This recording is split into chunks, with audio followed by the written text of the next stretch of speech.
Hello students, good morning to all of you. आज हम लोग सूरदास जी के अगले पद की व्याख्या पढ़ेंगे। देखते हैं सूरदास जी ने इस पद में क्या कहा है। आपने अभी तक जितने भी पद पढ़े लगभग सब में विभिन्नता आपको देखने को मिली होगी। जैसे चरण कमल बंधो हरिराई में साकार भक्ति की बात कही गई है, अविगत गति कछ कहत ना आवे, इसमें निर्गुण भक्ति की बात है। फिर आपने वात्सल्य रस की पढ़ी, किलकत कान घुटुरवन आवत, ये वाली व्याख्या। फिर माता पुत्र के वात्सल्य से परिपूर्ण कई व्याख्या पढ़ी हैं, कई पद पढ़े हैं। आज हम जो पढ़ाने जा रहे हैं बच्चों, इसमें वियोग श्रृंगार रस का परिपाक हुआ है। ध्यान देने वाली बात यह है कि श्रृंगार रस में दो स्वरूप दिखाई देते हैं, एक संयोग श्रृंगार रस, दूसरा वियोग श्रृंगार रस। ये आपको पता ही है कि जहाँ नायक नायिका के मिलन प्रसंग या प्रेम का वर्णन होता है वहाँ संयोग श्रृंगार रस हमको दिखता है, लेकिन जहाँ विरह की व्यथा या विरह का वर्णन है, बिछुड़ने की बात होती है, वहाँ पे वियोग श्रृंगार रस। और करुण रस में विभिन्नता हो जाती, वहाँ शोक की बात है। तो यहाँ हम बात कर रहे हैं वियोग श्रृंगार रस की इस व्याख्या की। तो हम इस पद में देखेंगे कि कहाँ पर हमें ये स्वरूप या ये रस की हमें अनुभूति हो रही है। तो हम बात कर रहे हैं, तो ये पद है उधो मन न भये 10-20। प्रस्तुत पद में सूरदास जी ने गोपियों की विरह व्यथा का वर्णन किया है। ये सभी को पता है कि ये गोपियों का श्री कृष्ण से निश्चल भक्ति प्रेम था, आराध्य मानकर उनसे प्रेम करती थी। ठीक है, तो यहाँ पे उस समय का वर्णन है जब श्री कृष्ण कुछ दिनों के लिए मथुरा चले जाते हैं और ब्रजवासियों को उनके बिना रहना पड़ता है, तो सभी वियोग में यानी बहुत दुखी हो जाते हैं, व्यथित हो जाते हैं, किसी का किसी भी काम में मन नहीं लगता है। तो उस समय ये बात श्री कृष्ण जी को भी पता थी कि सभी ब्रजवासी व्यथित हैं, दुखी हैं, इसलिए वो अपने मित्र उद्धव जी को ब्रजवासियों को समझाने के लिए भेज रहे हैं कि जाइए उन सभी को समझाएं कि वो अनन्य ईश्वर की आराधना करें, यानी परम ब्रह्म जो ईश्वर है उसकी आराधना करें और हमारे लिए व्याकुल बिल्कुल ना हो।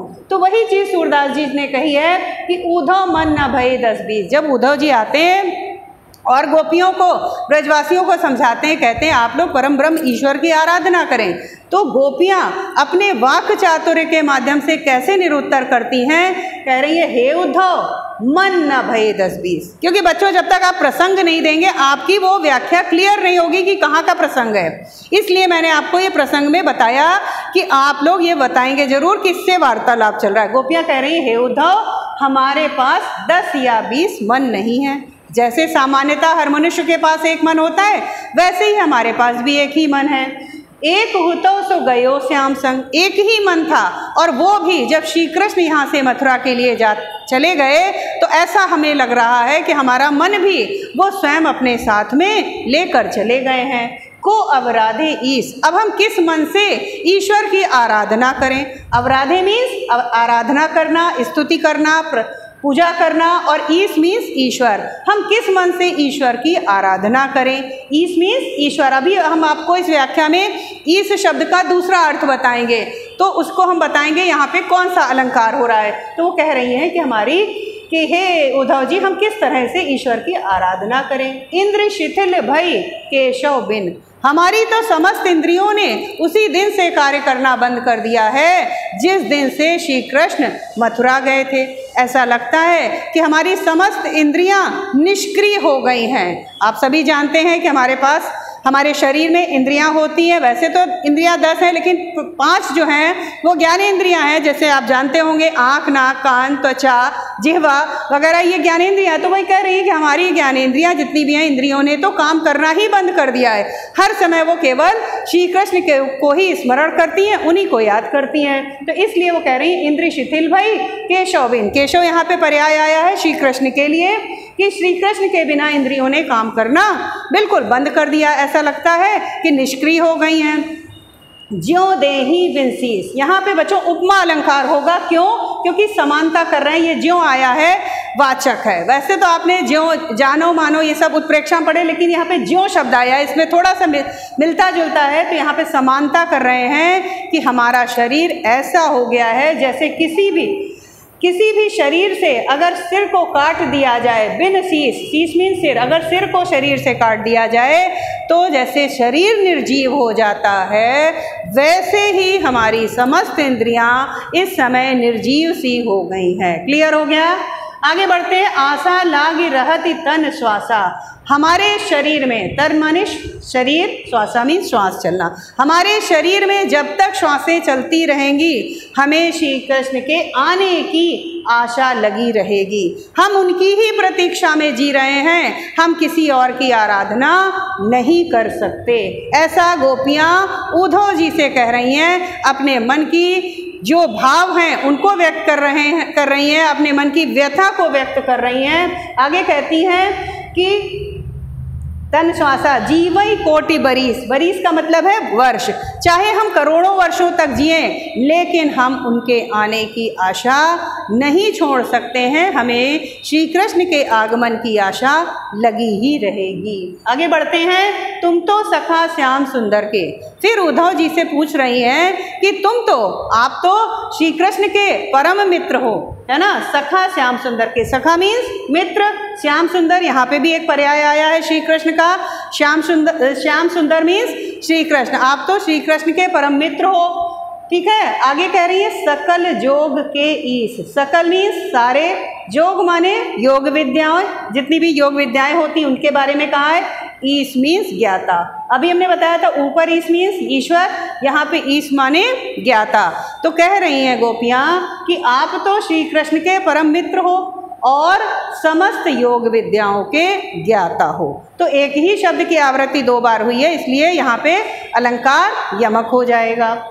सूर हमारे नंद नंदन बिन और नहीं जगदीश, फिर अंततः गोपियाँ हर प्रकार से अपने वाक चातुर्य के माध्यम से उद्धव जी को बिल्कुल निरुत्तर करते हुए कह रही हैं कि सूर हमारे नंद नंदन बिन। जहाँ पे भी कवि का नाम आएगा बच्चों, आप वहाँ पे ये ज़रूर लिखेंगे कि यहाँ पे ये कवि कह रहे हैं। जैसे कि सूर आ गया है तो आप कहेंगे कि यहाँ पर सूरदास जी अंततः कह रहे हैं कि गोपियाँ उद्धव जी से वार्तालाप करते हुए कह रही हैं कि हमारे लिए नंद के नंदन यानी नंद बाबा के पुत्र श्री कृष्ण के अलावा कोई और दूसरा जगदीश नहीं है, अर्थात कोई दूसरा ईश्वर हमारा नहीं हो सकता है जिसकी हम आराधना करें। अर्थात उद्धव जी के द्वारा जो लाया हुआ संदेशा था उसको स्वीकार नहीं करती हैं, क्योंकि उद्धव जी ने आके कहा था कि तुम लोग परम ब्रह्म ईश्वर की आराधना करो, योग साधना करो।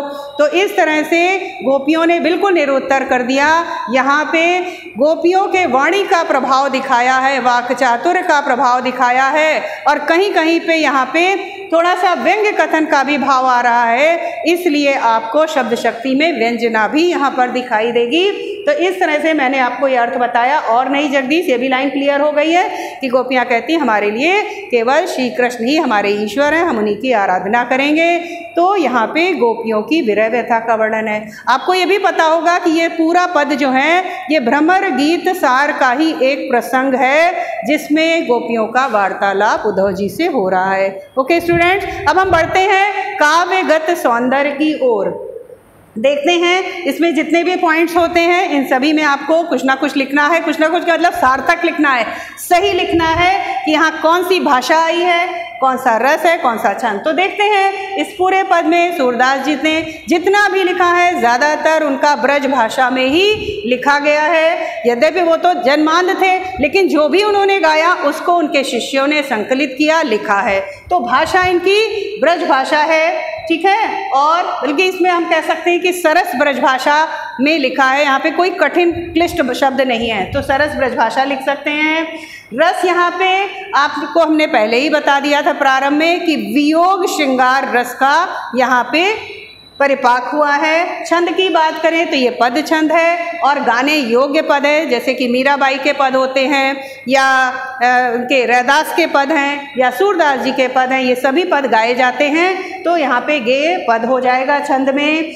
अलंकार मैंने अभी आपको बताया अनुप्रास है, एक ही शब्द की पुनरावृत्ति हुई है इसलिए पुनरुक्ति प्रकाश अलंकार है। यमक भी मैंने बताया, ईस और ईस के कारण यहाँ पे यमक अलंकार। तो ये 3-4 जो भी अलंकार आए वो आप देंगे। और ज्यों में मैंने उपमा भी बताया है। तो बच्चों यहाँ पे 4 अलंकार आपको दिखाई दे रहे हैं। आगे बढ़ते हैं। शब्द शक्ति, अभिधा शब्द शक्ति सीधा अर्थ तो ही है, उसमें आप दे सकते हैं, लेकिन गोपियों का व्यंग्य कथन है, किसी भी तरह से स्वीकार नहीं कर रही है परम ब्रह्म की आराधना, तो यहाँ पे व्यंजना शब्द शक्ति भी आप देंगे, अभिधा और व्यंजना। ठीक है, 3 होती है, अभिधा लक्षणा व्यंजना, तो यहाँ पे अभिधा और व्यंजना दोनों देंगे। गुण की बात करें तो मैंने आपको पहले भी बताया है कि शांत रस हो, भक्ति रस हो या वियोग श्रृंगार रस हो, इन जगहों पर प्रसाद गुण होता है, तो गुण आपका प्रसाद हो जाएगा। शैली की बात करें तो पद है, गाने योग्य पद है, गाए जाते हैं, इसलिए गीत, ये आप इसमें गीति काव्य शैली दे सकते हैं। और भाव साम्य हम आपको बताना चाहेंगे, क्योंकि भाव साम्य ऐसी एक क्वालिटी होती है, जैसे कि आप कोई भोजन आखिरी में उसको बहुत सजा के ले जाते हैं तो उसका एक इम्प्रेशन पड़ता है, उसी तरह से अगर आप व्याख्या के अंत में उससे मिलता जुलता भाव साम्य देते हैं तो आपको बहुत अच्छे नंबर मिलेंगे। और जैसे कि मैंने आपको सभी में संदर्भ भी बताया, इस व्याख्या में मैंने संदर्भ हर बार नहीं बताया, मैंने स्टार्टिंग में ही बताया था कि संदर्भ आपका विशेषण युक्त होगा। और काव्यगत सौंदर्य के बाद में अगर आप भाव साम्य देंगे तो आपको पूर्णांक मिल सकते हैं। यानी अगर 8 नंबर की व्याख्या है तो 8 में 8, 6 की है तो 6 में 6। तो यहाँ पे हम भाव साम्य बात कर रहे हैं। यहाँ पे एकमात्र ईश्वर श्री कृष्ण की आराधना की बात है तो वही भाव साम्य आप दे सकते हैं। तुलसीदास जी ने भी ऐसे ही कहा है कि एक भरोसो एक बल एक आस विश्वास, एक भरोसो एक बल एक आस विश्वास, एक राम घनश्याम हित चातक तुलसीदास। तो यहाँ भी एकमात्र भक्ति की बात तुलसीदास जी ने की है और वही एकमात्र भक्ति अर्थात श्री कृष्ण के प्रति गोपियों का प्रेम है। तो मेरे विचार से बच्चों इस व्याख्या में आप लोगों को कोई भी कमी नहीं लग रही होगी, पूरी तरह से समझ में आ गई होगी और इसी तरह से आप और भी व्याख्या करेंगे। Okay students, thank you.